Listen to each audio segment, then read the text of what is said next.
لکھتے رہے جنوں کی حکایاتیں خوں چکا، ہر چند اس میں ہاتھ ہمارے قلم ہوئے۔ ایک سرد ابرآلود شام بخیر اور آپ سب کو دا بلیک ہول کے نئے آڈیٹوریم میں خوش آمدید۔ آزاد صحافت یا انڈیپینڈنٹ جرنلزم کسی بھی معاشرے میں پبلک انٹرسٹ، ٹرانسپیرنسی اور اکاؤنٹیبلٹی کے لیے ناگزیر سمجھی جاتی ہے، اور یہ وہ اقدار ہیں جن کے بغیر جمہوری معاشرے کا قیام یا اس کا تصور ممکن نہیں۔ یہ اور بات کہ ہمارے یہاں صحافت عام طور پر دباؤ میں رہتی ہی ہے، لیکن خاص طور پر حساس اور پیچیدہ موضوعات کا جب ذکر آئے تو وہاں رپورٹنگ کرنے والے صحافیوں کو بے جا دباؤ، بعض اوقات غیر قانونی ہتھ کنڈوں اور بعض اوقات قانونی منورنگ کے ذریعے بھی دباؤ کا سامنا رہتا ہے، اور ظاہر ہے کہ اس کے نتیجے میں فریڈم آف ایکسپریشن اور انویسٹیگیٹو جو جرنلزم ہے اس کی راہ میں رکاوٹ حائل ہوتی ہے۔ آج کی یہ نشست ان حالیہ نوٹسز کے کنٹیکسٹ میں ہے جو ان چند صحافیوں کو موصول ہوئے ہیں جنہوں نے مبینہ طور پر ایک منظم گروہ کے بارے میں رپورٹنگ کی ہے۔ آج ہم ان صحافیوں کے تجربات سنیں گے اور اس بات پر بھی غور کریں گے کہ حساس موضوعات پر رپورٹنگ کرتے ہوئے صحافت کو کن چیلنجز اور کن خطرات کا سامنا ہوتا ہے۔ We are very glad to have میرے دائیں جانب تشریف فرمائے نادر بلوچ، جرنلسٹ ہیں، وی لاگر ہیں، اینکر پرسن ہیں، ان کے ساتھ تشریف فرمائے میرے دائیں جانب بھی مجاہد حسین صاحب، کئی کتابوں کے مصنف ہیں، انویسٹیگیٹو جرنلسٹ ہیں۔ میرے بائیں جانب تشریف فرمائے ذیشان سید، نوجوان صحافی ہیں، کورٹ رپورٹر ہیں، ان کے ساتھ ہی بائیں جانب فرنود عالم صاحب ہیں، جرنلسٹ، کالمسٹ، حقوق انسانی کی آواز ہیں، سوشو پولیٹیکل کومنٹیٹر ہیں۔ آج کی اس نشست کی میزبانی اور ماڈریشن کی ذمہ داری نبھا رہے ہیں عمیر جاوید جو انٹرپرنور ہیں اور ہیومنسٹ ہیں۔ آپ سب لوگوں کی آمد کا شکریہ، خاص طور پہ اس لیے بھی کہ موسم واقعی بہت سرد اور بارش کی بھی باہر اطلاع ہے۔ تھوڑی سی زحمت کر کے اپنے سیل فون سوئچ کر لیں تو silent mode so that there is no distraction. بہت اہم موضوع ہے، باہمی گفتگو کے بعد حسب روایت فلور اوپن ہوگا فور کیو اینڈ اے۔ جب وہ مرلہ ہے تو بس آپ اپنا ہاتھ بلند کیجیے گا، مائکروفون جب آپ کے حوالے ہو جائے تو آپ اپنا سوال یا اپنا تبصرہ جو بھی ہو شارٹ اور ٹو دا پوائنٹ رہتے ہوئے اور اسی موضوع کے گرد رہتے ہوئے پینلسٹ کے سامنے رکھیے گا، اینڈ دیٹس اٹ۔ تو چلیے، آزاد صحافت کے تحفظ، قانونی عمل کے درست استعمال اور عوامی مفاد میں رپورٹنگ کے حق پر ایک سنجیدہ اور اصولی مکالمے کی طرف بڑھتے ہیں۔ Please welcome honourable panelists. بہت شکریہ نیر افاق، آپ نے تمہید بھی باندھ دی اور تعارف بھی کروا دیا تمام شرکا کا۔ ایک صحت مند سماج میں صحافت کا کردار جو ہے محض خبر دینا نہیں ہوتا، بلکہ عوامی مفادات کی نگہبانی بھی ہوتا، اور جب ذمہ داری سے صحافت کی جاتی ہے تو اس میں عوامی مفاد کو مد نظر رکھتے ہوئے جو جرنلسٹ اس وقت میرے ساتھ بیٹھے ہیں، ان سب کے کچھ تجربات اس قسم کے ہیں کہ ان کو کچھ نوٹسز موصول ہوئے ہیں، اور اپنا کام ایمانداری سے کرنے کے بعد تو سب سے پہلے کچھ ان کی زبانی میں پہلے ان سے اتنا جاننا چاہوں گا کہ انہوں نے اس کی رپورٹنگ کے بارے میں اس ایشو کی طرف آئے کیسے یہ طے کیا کہ اتنے حساس موضوع پر اس ملک میں رپورٹنگ کرنی۔ تو میں مجاہد صاحب سب سے پہلے آپ سے شروع کروں گا، آپ اپنے تجربات بتائیں کہ آپ نے کیوں فیصلہ کیا کہ اتنے حساس موضوع کے اوپر اس کی رپورٹنگ کی جائے، اور چونکہ آپ نے کورٹ رپورٹنگ بھی کی، آپ ان فیملیز کے ساتھ بھی ملتے رہے، ان لوگوں کے ساتھ بھی رابطے میں رہے، تو کچھ مختصراً سب آپ چاروں پینلسٹ آپ سے شروع کرتا ہوں، آپ اپنے اس تجربے کے بارے میں بتائیں۔ بہت شکریہ عمیر صاحب۔ میں بجائے طور پر رپورٹر ہوں، جیسے آپ نے کہا، اور اسٹل مجھے اچھا لگتا ہے کہ میں رپورٹر کے طور پر ہی اپنا میرا کیریئر ختم ہو۔ تو ہمارا کام ہوتا ہے رپورٹ کرنا، مختلف واقعات کو رپورٹ کرنا، یا اگر کوئی میرا ایڈیٹر جو ہے وہ مجھے اگر ڈیوٹی لگاتا ہے کہ کوئی چیز رپورٹ کرو تو ظاہر ہے اس کو کروں گا۔ اس میں جو ایک میں سمجھتا ہوں کہ اتفاق تھا یا آسانی تھی کہ جب میں نے ارلی 90s میں صحافت میں قدم رکھا تو مجھے کام کرنے کا موقع ملا نیچر سٹی کے ساتھ، فرائیڈے ٹائمز، جی ہاں، اور ساتھ ان کا ایک اردو افروزہ تھا جس کا نام تھا آج کا۔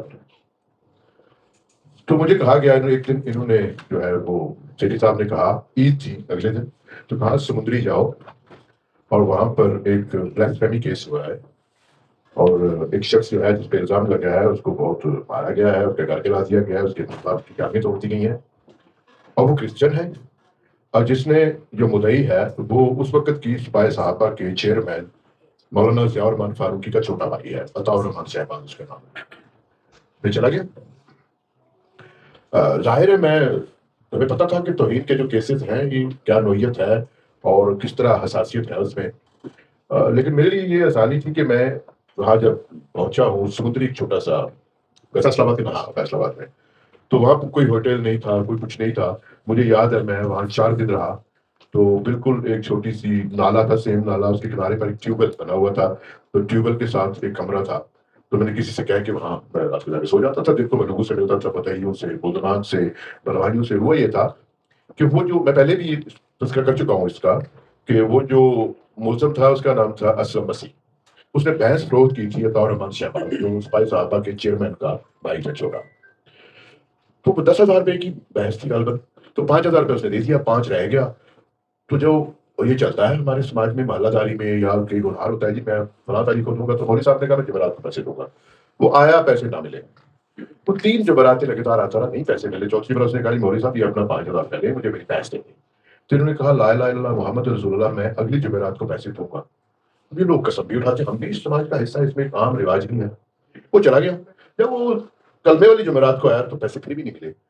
तो उसने कहा कि मौलवी साहब आपने अपने नबी की कसम खाई थी, अगर मैं ईसा की कसम खाता तो मेरा घर भी बिक जाता, चाहे मैं तुम्हें अपना वादा पूरा करता, और तुमने अपने नबी की कसम खा के वादा पूरा नहीं किया। ये कह के वो वापस चला गया। ये वहां से उठे और मुकदमा करवा दिया 295 सीखा कि इसने नौजुबिल्ला रसूल पाक सल्लल्लाहु अलैहि वसल्लम की जो है वो तौहीन की है, और फिर अपनी तरफ से मवाद बढ़ा लिया कि हज़रत ईसा अलैहिस्सलाम के बारे में ये कहा, रसूल पाक का तकाबुल करते हुए ये कहा। उसके बाद मौलवी साहब ने मजमा इकट्ठा किया और जाके उसके घर पे हमला किया, उसके घर जला दिया, और उसकी टांगें तोड़ दी। उसके माँ बाप ज़ईफ थे, उनकी टांगें तोड़ दी, और जान से नहीं मारा। पर्चा हो गया, पकड़ा गया। मैंने जब मौलवी साहब से पूछा कि मुझे आपका पोस्ट चाहिए है, क्योंकि मेरा मैगजीन था, तो हम साथ फोटोग्राफी भी हम खुद ही करते थे। तो उन्होंने कहा जी मसला ये है कि मैं असल अपनी जो मेरी शिनाख्त है उसके तौर पर आपको फोटो बनाऊंगा, वो मेरे पास पड़ी है, आज ही मैं दिखा भी सकता हूँ नाज़रीन को। तो मौलवी साहब ने क्लासिक को मंगवाई और इसको ऐसे उठा के मुझे फोटो दी अपनी। होना क्या था, वो असलम मसीह जो है वो आज भी सजाए मौत का कैदी है, साहिवाल जेल में है, और अभी तक अमल दरामद तो नहीं हुआ, और ना ही उसकी अपील लगी है। मौलवी साहब भी कायम दायम है और माशाल्लाह अपनी तहरीज कर रहे हैं। तो ये पहला मौका था, मुझे दिलचस्पी हुई कि किस तरह एक शख्स एक दुनियावी मामले में किसी दूसरे शख्स के सामने, जब वो मजहबी आदमी भी है, ज़ाहिर उसका भाई जो है वो पूरे मुल्क में स्पाई साहबा का चेयरमैन था, तो वो एक पायस नेक आदमी है और दीनदार भी है, ज़ाहिर है। तो वो एक दूसरे मजहब के शख्स के शिकस्त को तस्लीम नहीं करना चाहता है, क्योंकि वादा-खिलाफी उसने की है। तो उसने बदला कैसे लिया? बदला लेने के लिए उसने उस पर तौहीन रसालत का मुकदमा करवाया। तो ये एक दिलचस्पी थी मेरे लिए, और उसके बाद जब आप अगले मरहले में आएंगे तो मैं आपको बताऊंगा। लेकिन ये मेरे लिए बहुत अहम चीज़ थी कि किस तरह आप अपने मुखालिफ को या किसी ऐसे शख्स को जिसको नफरत करते हैं उसको ज़ेर करने के लिए आपने किस तरह इतनी एक मुकद्दस चीज़ का जो है वो सहारा लेकर झूठे तौर पर उस शख्स को जिंदगी उसकी बर्बाद कर दी, उसके माँ बाप को जख्मी किया, उसको सजाए मौत दिलवा दी, उसका घर जला दिया, उसकी जॉब खत्म हो गई, एक पूरा खानदान। अभी आप 30 साल पुरानी बात बता रहे ये मैं बात कर रहा हूँ आपको 95 की। 30 साल पुरानी Yes. बात है। चलिए, तो ये पहला जब बात आगे बढ़ेगी तो फिर इसके बारे में और मैं आपसे ये पूछूंगा कि 30 साल में क्या फर्क है। लेकिन अभी जो है नादिर बलोच साहब, आप कुछ अपने तजुर्बात के बारे में बताइए कि आपने इस हसास मौजू के ऊपर कब और क्यों आप इस इशू की तरफ आए। बहुत शुक्रिया मैं भाई। ये जनवरी 2025 की बात है कि मुझे जनवरी 2025 की बात है कि जब मुझे पता चला कि नेशनल प्रेस क्लब इस्लामाबाद में कुछ फैमिलीज हैं वो मीडिया से गुफ्तगू करना चाहती हैं, तो शिरकत करें। तो जब मैं वहाँ पहुँचा तो प्रेस क्लब का जो हॉल था वो मामू से, बहनों से, वालदैन से भरा हुआ था, और जो स्टेज पर बैठे हुए थे वो मुख्तलिफ अफराद थे जिनमें मुख्तलिफ मकालिब फ़िक्र के। शुरू में तो मुझे ऐसा लगा कि जैसे किसी एक मजहबी मिनॉरिटी के खिलाफ, लेकिन जब मैंने देखा कि वहाँ पे शिया भी थे, वहाँ पर अहले हदीस भी थे, वहाँ पर देवबंद के लोग भी बैठे हुए थे, इवन कि जमात इस्लामी का एक हाफिज़ वो बता रहे थे कि उनके हाफिज़ कुरान का नतीजा जिन्होंने तरावियाँ बनाई, उनको भी इस मामले में घसीट के लाया गया। खैर, उस पूरी मैंने मीडिया पर उसकी कवरेज की, उसकी रिकॉर्डिंग की, पूरा मीडिया सब ने बैकअप मारा और वहाँ से चले गए और किसी ने कोई रिपोर्ट नहीं किया। लेकिन वहाँ पर एक खातून थी, ज़मज़म की वालदा, वो जो नाबीना जिसका बटन वाला मोबाइल पता नहीं किस तरह की बरामदगी डाली थी उसके ऊपर। उससे जब मैंने बात की, उससे पता चला कि वो नाबीना है, उस पर भी केस बनाया गया, तो उसका मैंने इंटरव्यू किया, और साथ ही मैंने इमाम रज़ा एडवोकेट उनकी भी मैंने गुफ्तगू रिकॉर्ड की, और वो मैंने एज़ इट इज़ जो है ट्विटर पर भी, फेसबुक पर भी, यूट्यूब पर भी डाल दी। उसके बाद वो बहुत वायरल हुई और वो आवाज़ उठी, और वहाँ से एक मामला जो है लोगों को समझ आना शुरू हुआ कि मामला क्या है। उसके बाद मैंने अपनी वीडियो के आखिर में अपनी जिम्मेदारी थी कि मैंने कहा कि अगर दूसरा फरीक जिनके ऊपर ये बात की जा रही है वो मेरे साथ बात करना चाहता है, वो इस मामले पर इल्ज़ामात का जवाब देना चाहता है, तो मेरा प्लेटफॉर्म हाजिर है। मोहम्मद रहीम एडवोकेट जो इस सारे मामले में आपने देखा कि वो इस्लामाबाद हाई कोर्ट की जो कि इसकी समाअत हुई 47 इजलास थे, उनको भी मौका दिया था। तकरीबन 27 मिनट का वो इंटरव्यू किया मैंने, लेकिन दूसरी पार्टी जो है वो उनको लगा कि उनका मौक़िफ़ जो है वो कमज़ोर है या क्या है। तो फिर उसके बाद एक प्रेशर का एक सिलसिला स्टार्ट हुआ, और फिर मैं जब हाई कोर्ट में इस मामले को कवर कर रहा था 17 इजलास की इजलास की, और यहाँ से अंदाज़ा लगाया कि कभी मैं एक साफ़ी होता था, कभी 2 या कभी 3, लेकिन मोस्टली साफ़ियों की दिलचस्पी नहीं थी, या फिर मामला इतना हसास था कि इसको रिपोर्ट करना कोई इतना आसान काम नहीं था। ठीक 30 मई को मैं रात को 3 बजे घर आता हूँ, और मैं सो गया। सुबह मुझे बेटे ने बताया कि गाड़ी के बाहर शीशे टूटे हुए हैं। कहाँ एक्सीडेंट किया पापा ने? मेरी हैरानी थी, मैं जब देखा बाहर गाड़ी का पिछला बैक राइट मेरा था वो टूटा हुआ था, पिछला बैक का भी टूटा हुआ था। खैर उन्होंने कोई पेचकस था जो भी था उन्होंने गाड़ी की सब वो लगाई। ईद का मौका था, मैं घर चला गया। वहाँ पर मुझे मैसेज मिला कि आप पास आ जाएँ। लेकिन मैं इस पे बाज़ नहीं आया। मैंने रिपोर्ट करना शुरू किया क्योंकि मैंने कहा कभी एक कोर्ट में मामला चल रहा है, वहाँ पे सारे हक़ाइक़ चल रहे हैं, वहाँ पर लाइव स्ट्रीमिंग चल रही है, पूरी कौम देख रही है। यहाँ से समझ आना शुरू हुआ कि मामला कितना गंभीर है और किस हद तक इस मामले को जो है अपने अगर आपकी कमज़ोरी बयान हो रही है, आपका मौक़िफ़ कमज़ोर पड़ रहा है, तो आप दूसरे फरीक को जो है निशाना बनाते हैं। और सिर्फ़ यहाँ तक नहीं कि मेरी गाड़ी का पीछा किया गया, हरासमेंट की गई और मुख़्तलिफ़ मैसेजेस डाले गए। बहुत सारी चीज़ें तो वो है कि जिनको अपनी ज़ात की वज़ह से, क्योंकि आपको पता है कि आपके बच्चे हैं, आपकी फैमिली है, आपके वालिदैन हैं, नहीं बताते, उनके साथ शेयर भी नहीं करते। मखसूस दोस्तों से कर देते हैं कि अगर कोई मामला हो भी सही, तो कम से कम उनके नॉलेज में हो। तो अभी एनसीसीआई के आपने देखा कि उसमें नोटिस है, नोटिस आ रहे हैं हमें, दूसरा नोटिस भी आ चुका है, तीसरा भी तैयार है और शायद उसके बाद ये किसी ट्रायल की जानिब चल पड़े। बार-बार हम पूछ रहे हैं कि भाई आप हमें इल्ज़ाम बताओ, इल्ज़ाम क्या है? इल्ज़ाम की नोयत क्या है? इल्ज़ाम लगाने वाला हाफ़िज़ ताहिर कशफ़ी साहब के भाई हसन मागिया, जिनको मैं कई मरतबा कह चुका हूँ कि अगर आपका कोई मौक़िफ़ है तो हमारे सामने फेस करें।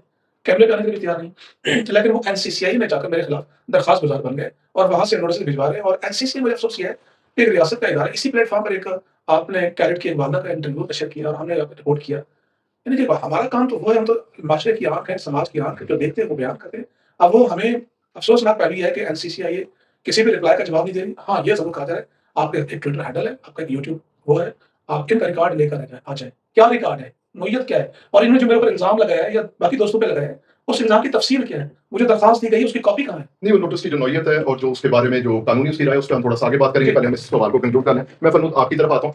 आपने भी सरदार इसहाक़ साहब का जो है कवरेज की सारी और समात आप फेसबुक के ऊपर भी लिखते रहे इसके बारे में। तो आप ज़रा बताइए कि कब आपने इसके ऊपर जो है इस मौज़ू के ऊपर।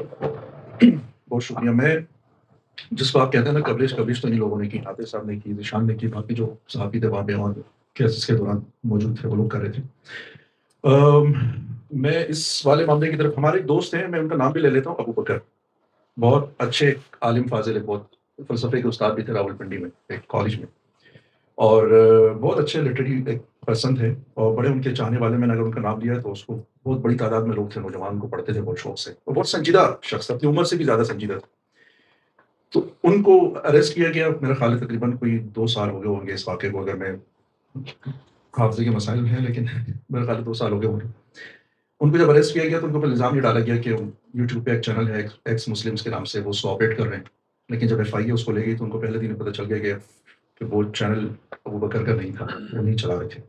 लेकिन उन्होंने फिर भी उनको अपने पास रखने की कोशिश की, इसलिए कि एक दफ़ा जब इल्ज़ाम लग ही गया था और उसको उठा के ले ही आए थे, तो अब जो भी फ़ायदा उससे उठाया जा सकता था उन्होंने सोचा कि वो उठा लिया जाए। तो उस वक़्त हमारा एफआईए के कुछ एहलकारों के पास जाना भी हुआ, बल्कि उसी शाम या उसके अगले दिन की बात है। एक ऑफ़िसर से हमारी यहीं इस्लामाबाद में मुलाकात हुई उनके ऑफ़िस में। तो वहाँ पे हमें ये बात बहुत वाज़ेह हो गई हमारे सामने कि ये शख्स खुद भी ये बात जानता है, ये ऑफ़िसर, कि ये यूट्यूब चैनल इनका नहीं है। और ये हमने उनको बता दिया कि नहीं, ये तो बस भाईबंदी वाला काम करें, बस जाने दें, कहानी को ख़त्म करें। तो उन्होंने कहा कि नहीं चलो ठीक है, चैनल-वैनल वाली बात तो करते रहेंगे, लेकिन बंदा तो गुस्ताख़ है। तो जिससे पता चला कि उसको बाकायदा इस बात में दिलचस्पी है कि किसी भी तरीके से उसको गुस्ताख़ बनाया जाए। तो मैंने उनसे कहा कि कैसे आप कह सकते हैं कि वो गुस्ताख़ है? तो उनकी जो रिसेंट पोस्टें थी ना, वो मीर अनीस के कुछ अशआर थे जो उन्होंने लगाए हुए थे, और मीर अनीस जो है वो तो एक मरसिया लिखते हैं, नोहे लिखते हैं, शायर थे बहुत बड़े। तो मैंने कहा कि उनकी तो सारी शायरी, कोई बुल्ले शाह का शेर है, कोई मीर अनीस का है, कोई मिर्ज़ा दबीर का है, कोई फ़लाँ का है, कोई इक़बाल का है, और आप कह रहे हैं कि वो गुस्ताख़ी के मुर्तकिब थे। तो उन्होंने उसकी कुछ चैट निकाल दी, यानी जो फ़ोन उन्होंने कस्टडी में लिया था उसके मैसेंजर में चले गए। तो मैसेंजर में बहुत दूर की ट्रैफ़िक चला के बहुत पीछे जाके उन्होंने कोई लाइन उनकी पकड़ी हुई थी, जिसका स्क्रीनशॉट लेके उन्होंने सामने रखा कि ये देखें, इस जुमले के बारे में आपका क्या ख़्याल है? तो जुमले के बारे में कोई भी राय दिए बगैर मैंने उनसे ये कहा कि लेकिन ये जो भी बात, वैसे तो ये बात कोई इतने को काबिल एतराज़ बात, वैसे कोई मसले वाली बात मुझे इसमें लग नहीं रही है। लेकिन अगर मान भी लें तो ये उसकी चैट है, किसी के साथ वो बात कर रहा है, चारदीवारी में कोई शख्स किससे क्या बात कर रहा है, ये सारी चीज़ें जो है उसके लीगली उसके ऊपर पकड़ नहीं आती। तो उसने आगे से कहा कि ठीक है, अगर आप ये समझते हैं कि लीगली इसके ऊपर कोई पकड़ नहीं, कोई गिरफ्त नहीं हो सकती है, तो फिर ये बताएं कि अगर ये लाइन जो इन्होंने कही है या लिखी है, ये स्क्रीनशॉट अगर अभी पब्लिक में चला जाए तो आपको क्या लगता है कि क्या होगा? तो कानून इस बात को देखे या न देखे, लेकिन पब्लिक तो फिर देख लेगी। फिर सीधा-सीधा उसकी तरफ से एक धमकी थी। तो मुझे पहली मर्तबा ये अंदाज़ा हुआ कि एफआईए के कुछ ऑफिसर्स इस काम के अंदर बाकायदा मुलव्वस हैं, और मुझे पहली मर्तबा बकर के ही केस में पता चला कि यहाँ पे कोई ब्लास्फेमी सेल भी बना हुआ है एफआईए में। फिर उसका हमने पीछा किया तो बाद में पता चला कि वो ब्लास्फेमी सेल भी बड़े कोई अजीम मकासद के तहत बनाया गया था, और उसमें फिर बाद में उन्हीं लोगों के नाम निकले इस ब्लास्फेमी सेल के पीछे से भी, वो स्पेशल ब्रांच की रिपोर्ट में और NCHR की रिपोर्ट में। बहरहाल वो कहानी आगे गई तो ये थोड़ा-सा एक अंदाज़ा हुआ, लेकिन शुक्र है खुदा का कि अबू बकर बहुत जल्दी रिलीज़ होके बाहर आ गया, कोई 3-4 महीनों के अंदर। तो अबू बकर जैसे ही रिलीज़ हुआ तो उसने फ़ौरन मुझसे कहा कि आप मिलो, मुझे 2 बातें करनी है। तो हम मिले, तो उसने अपनी कोई कहानी नहीं सुनाई। क्या हुआ, हम कैसे पकड़े गए, नहीं पकड़े गए, वो एक ही कहानी लेके मुसलसल बैठा हुआ, तो वो इन्हीं बच्चों की कहानी, ये जो जिसकी स्पेशल ब्रांच ने जिसको रिपोर्ट की। और उसने बस वो कोई हवा में मैं बात सुन रहा था, मुझे कुछ समझ में भी नहीं आ रही थी। ये तो बड़ी कुछ थ्रिलिंग सी कहानी है कि वो कह रहा है कि कोई बच्चा होता है, उसको कोई लड़की ट्रैप करती है, फिर वो लड़की उसको बुलाती है, फिर वो लड़का वहाँ जाता है, वो कभी फैज़ाबाद, कभी G10 का सेक्टर इस्लामाबाद, या कभी वो लाहौर। जब वो वहाँ जाता है तो उसको वहाँ से उठा के किसी घर पे ले जाया जाता है, टॉर्चर सेल होता है बाकायदा, वहाँ पे उसको मारा जाता है। मारने के बाद उसकी वीडियोज़ बनाई जाती हैं, उसकी कोई लॉग-इन हिस्ट्री बनती है, फिर उसको उठा के FIA के हवाले कर दिया जाता है, FIA फिर उसको ले आती है, बीच में कोई पैसों के मामलात भी इन्वॉल्व होते हैं। बहरहाल लेकिन ये बात बड़ी गंभीर थी। एक दिन सोशल मीडिया पे एक लड़का है, वो खुद बहुत ज़्यादा शदीद मज़हबी रुझानात रखने वाला आदमी है, और हमसे जो है वो काफ़ी मोहब्बत का इज़हार भी करता रहता है। तो एक दफ़ा उसने खुद मुझसे राब्ता किया, उसने कहा आपसे एक सिलसिले में बात करनी है। उसने ये सारी कहानी सुनाई कि मेरे मोहल्ले में एक लड़का पकड़ा गया, तो मैंने उसको रिलेट किया अबू बकर वाली कहानियों के साथ जो वो बता रहा था। तो उसने कहा कि रावलपिंडी में उस सेल में सारे के सारे वो लोग मेरे साथ बैठे हुए थे, मौजूद थे, जो सब अपनी ये कहानियाँ सुना रहे थे। तो वो खुद भी इस हवाले से बहुत ज़्यादा हसास था। वो कह रहा था कि इसके ऊपर किसी जर्नलिस्ट को कोई काम करना चाहिए, कोई इन्वेस्टिगेटिव। उसमें वॉइस ऑफ अमेरिका को भी, BBC को भी हमने अप्रोच किया, बल्कि हमने इंग्लिश को भी अप्रोच किया पाकिस्तान से बाहर के, क्योंकि मुझे खुद अंदाज़ा था कि पाकिस्तान में कोई रिपोर्टर भी ये रिस्क नहीं लेगा, और लेना भी नहीं चाहिए, ज़ाहिर-सी बात है। और कोई आउटलेट, मीडिया आउटलेट भी ये रिस्क नहीं लेना चाहिए कि इस तरह के मामले को उसको इन्वेस्टिगेटिवली उसको रिपोर्ट किया जाए। बहरहाल उसके बाद फिर अहमद दुरानी साहब की, एजाज़ सैयद साहब से भी मेरा राब्ता हुआ था एक ज़माने में इस सिलसिले में। रिस्पॉन्स उनका बहुत पॉजिटिव था, लेकिन मसला वही था कि हमें इन फैमिलीज़ का भी नहीं पता था ना कि ये कहाँ हैं। ये कौन लोग हैं जिनको पकड़ा गया है, और उनके मसले मसाइल क्या हैं, उनको किस तरीके से ट्रैप किया गया है। बाद में जाके जब अहमद दुरानी साहब की रिपोर्ट आई, तो वो तो बिल्कुल ही, यानी कि एक-एक चीज़ उन्होंने इस तरीके से खोल के सामने रख दी कि उसके बाद किसी चीज़ की कोई गुंजाइश रही नहीं। लेकिन मैं इसके अंदर इसलिए कूदा, उसके बाद भी हम ले जाके इसको मुख्तलिफ जर्नलिस्ट के पास रखते रहे कि देखिए अब तो हिम्मत हो गई है, फैक्ट फोकस ने उसको रिपोर्ट कर दी है, अब आपको कुछ ना कुछ तो इसके ऊपर करना चाहिए। चंद ही लोगों ने हिम्मत की, जैसे नादिर यहाँ बैठे हुए हैं, मुजाहिद बैठे हुए हैं, ज़ीशान बैठे हुए हैं, इन्हीं लोगों ने बस जाके अपना सर जो है वो दीवार से फोड़ा। लेकिन अब मैं कोई शिकवा भी नहीं कर सकता मीडिया से। ज़ाहिर है कि पाकिस्तान के हालात ऐसे हैं, सबके अपने घरेलू मसले मसाइल होते हैं। लेकिन मुझे जो खुद से मोटरसाइकिल पे बैठने का ख़्याल आया कि मुझे खुद किक मारनी चाहिए, लेकिन वो ख़्याल मुझे सिर्फ़ इसलिए आया कि अहमद दुरानी साहब की जो रिपोर्ट आई थी, वो रिपोर्ट बहुत जर्नलिस्टिक थी। उसके अंदर FIRs थी, उसके अंदर इस्तिलाहात थी, उसके अंदर बहुत एक मीडिया टर्म्स एंड टर्मिनोलॉजीज़ उनके अंदर चल रही थी। तो मुझे ये फ़ील हुआ कि इसमें से जो है जितने भी ये टर्म्स हैं, इसको इसमें से रिमूव करके, क्योंकि रिपोर्ट तो आ चुकी भी है ऑलरेडी, वो सारी FIRs जो हैं उसको रिमूव किया जाए, और उसके साथ थोड़ी-सी जो कहानी की ट्रिक्स होती हैं वो उसमें शामिल करके, जो वालिदैन का जो पेन है या दर्द है, उसको एक पत्थर बना के पानी के अंदर फेंका जाए कि उसके नतीजे में कुछ हलचल मचना शुरू हो। लेकिन हलचल मचा नहीं मचा वो एक अलग बात है, लेकिन वो बहरहाल आप एक बात कर रहे होते हैं ना, तो आपको खुद उलझन होती है कि यार ये बात पहुँच क्यों नहीं रही है? ये इतना बड़ा सानिया हुआ, इस पे कोई बोल क्यों नहीं रहा है? वो खुद ब खुद आपको एक थोड़ा-सा चीज़ तंग कर रही होती है ना, तो उस तंगी ने धक्का देके जो है ना इस तरफ थोड़ा-सा ले आए। धकेल दिया। और आपकी हादसे का वाकई मसला है, ये 3 साल पुरानी बात है अबू बकर वाली, 2 साल नहीं, ये 2023 की बात है, आपके हादसे का यकीनन मसला है। जी, ज़ीशान साहब, आप अपने तजुर्बे के बारे में बताइए। शुक्रिया उमेर भाई। वैसे तो बहैसियत ही एक सहाफ़ी हमारा काम है कि हर इवेंट को कवर करें और दोनों रुख दिखाएं। लेकिन स्पेशली इस मामले में कोर्ट रिपोर्टिंग में हम अदालत में बहुत सारे ऐसे मसाइल आते हैं जिसमें ये तौहीन मज़हब के मुकदमात भी है, सियासी मामलात भी होते हैं, घरेलू झगड़े भी होते हैं, और हम ये तमाम चीज़ें सुनते हैं और कवर करते हैं। बट मेरे सामने कुछ केसेस ऐसे थे, आप सबको याद होगा अब्दुल वली खान यूनिवर्सिटी में मशाल नामी एक तालिब इल्म को कत्ल किया था, और इल्ज़ाम यही था। फिर जब कोर्ट कचहरी की चीज़ें सामने आ गई, वो नौजवान तो जा चुके थे, लेकिन वो इल्ज़ाम साबित ना हो सका। फिर उसके बाद श्रीलंकन मैनेजर का सियालकोट में हुआ, फिर अभी 2-1 साल पहले या 1.5 साल पहले सवात में ईद के करीब जो है पंजाब का एक नौजवान, वहाँ पे उनको कत्ल किया गया। चित्राल में एक पागल शख्स था, उन्होंने कुछ बोला था और लोगों ने उसको कत्ल करने की कोशिश की थी और पुलिस ने उनको बचाया था। तो ये कुछ चीज़ें ऐसी थी कि ये देखना चाहिए कि भाई फैसले का इख्तियार किसको है। अगर आईन है, अदालत है, इदारे हैं, तो एक प्रोसीजर के तहत। लेकिन शायद मैं यहाँ पे इस मामले में भी गलत हूँ, क्योंकि जो चीज़ें चल रही है उसमें ना अदालत है, ना इदारे हैं, ना आईन है। खैर, ये मामलात जब मैं चूँकि कोर्ट रिपोर्टिंग कर रहा हूँ 2017 से, तो पहले इस स्पेशल सेंट्रल की जो अदालत इस्लामाबाद की, वहाँ पे ये मुकदमात चलते थे कुछ थोड़े बहुत, और जो फरीक अभी है वो तब भी फरीक थे, और उसमें कुछ सजाएं भी हुई। तब हमें बज़ाते खुद इससे थे, क्योंकि मैं नया था इस कोर्ट रिपोर्टिंग में, तो मुझे कोई इतना आइडिया नहीं था उन चीज़ों का, और हम तब भी कवर करते रहे। एक दफ़ा इस तरह की कोई एक पिटीशन दायर हो गई थी इस्लामाबाद हाई कोर्ट में, और उस पे जो पिटिशनर थे उनको जस्टिस अतहर मिनल्लाह साहब थे, उन्होंने कहा था कि जो इन मामलात को जितना आप लोग खुद बढ़ावा दे रहे हैं ना, جو یہ کر رہے اتنا وہ بھی نہیں کر رہے جتنا آپ لوگ بڑھاوا دے رہے. اس کے بعد مجھے تھوڑا سا سمجھ آ گئی کہ یار واقعی میں اگر کسی نے ایسا کچھ کیا بھی ہے تو یہ بڑھاوا ہم کیوں دے رہے ہیں؟ ہم تو ان کی مشن میں ساتھ دے رہے ہیں. پھر جب اسلام آباد ہائی کورٹ میں یہ کہانی آ گئی, ستمبر 2024 کی بات ہے, 9 ستمبر کو پٹیشنز آئی تھی اسلام آباد ہائی کورٹ میں اور 13 ستمبر کو پہلی سماعت ہوئی تھی. تو چونکہ ایمان مزاری, ہادی, آصف علی تنولی صاحب اور عثمان العائج ہم بہت عرصے سے ایک ساتھ ہیں, وہ وکیل, ہم کورٹ رپورٹر, تو ڈسکشن ہوتی رہی اس معاملات پہ, کبھی ان کے آفس کبھی کورٹس میں, کیا یہ چکر کیا ہے, کیا چیزیں ہیں. اس وقت تک میں خود یہ بھی بتا دوں کہ مطلب کوئی سمجھ مجھے کلیئرٹی مجھے نہیں تھی. لیکن جب جسٹس سردار اعجاز صاحب خان نے جو آرڈر کیا لائیو ٹرانسمیشن کا, اور پھر وہ چیزیں, اس سے پہلے معاملات کچھ یہ تھے کہ عدالتوں کے اوپر تھوڑا سا پریشرائز کرنا یا سارا کچھ, لیکن جس دن لائیو ٹرانسمیشن کا آرڈر ہو گیا اور میں نے اس دن ویلاگ کیا عثمان بڑائش کے ساتھ, مجھے خوشی تھی اس آرڈر پہ. بحیثیت کورٹ رپورٹر یا پتہ نہیں مجھے کون سی خوشی تھی, بٹ مجھے انر فیلنگ جو میری تھی وہ تھوڑی خوش اس بات پہ میں تھا کہ یار یہ اچھا ہوا کہ دودھ کا دودھ اور پانی کا پانی ہو جائے. اگر جنہوں نے یہ کام کیا ہے, جنہوں نے کوئی واقعی میں ایسا کوئی جرم کیا ہے, تو ان کو کھڑی سے کھڑی سزا ہونی چاہیے, اور جنہوں نے اگر نہیں کیا اور یہ الزامات ہیں تو ان کا بھی پتہ ہونا چاہیے. تو میرے پہلی ویلاگ پہ مجھے اگلے دن جب میں ہائی کورٹ پہنچا تو میری جو دوست تھے ہائی کورٹ کے, مجھے بتایا گیا کہ آپ کے پیچھے کچھ دوست آئے تھے. تو میں نے کہا کیا کہہ رہے تھے, تو کہہ رہے تھے کہ ہم اس کو FIA میں گھسیٹیں گے.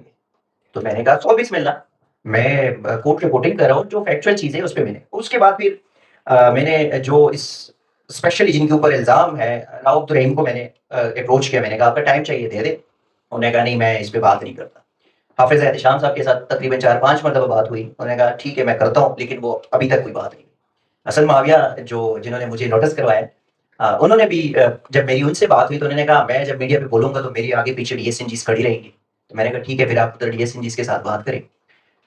یہ سلسلہ چلتا رہا, میں نے ان چیزوں کو کور کیا اور میں کورٹس جاتا رہا. مطلب جب بھی یہ سماعت ہوتی تھی ہم کوریج کرتے تھے, اگر کورٹ میں نہ بیٹھے تو کہیں اور بیٹھ کے تو ہم اپنا لائیو ٹرانسمیشن اس کو کرتے اور پھر ہم اس کے اوپر ویلاگ کرتے تھے. 1-2 مرتبہ ایسا کہا بھی گیا کہ یار ان معاملات پہ دور ہے, بلکہ ہمارے کچھ اپنے میرے قریبی دوستوں نے مجھے کہا کہ اس معاملے سے ذرا دور رہے, یہ بڑا حساس نوعیت کا معاملہ ہے.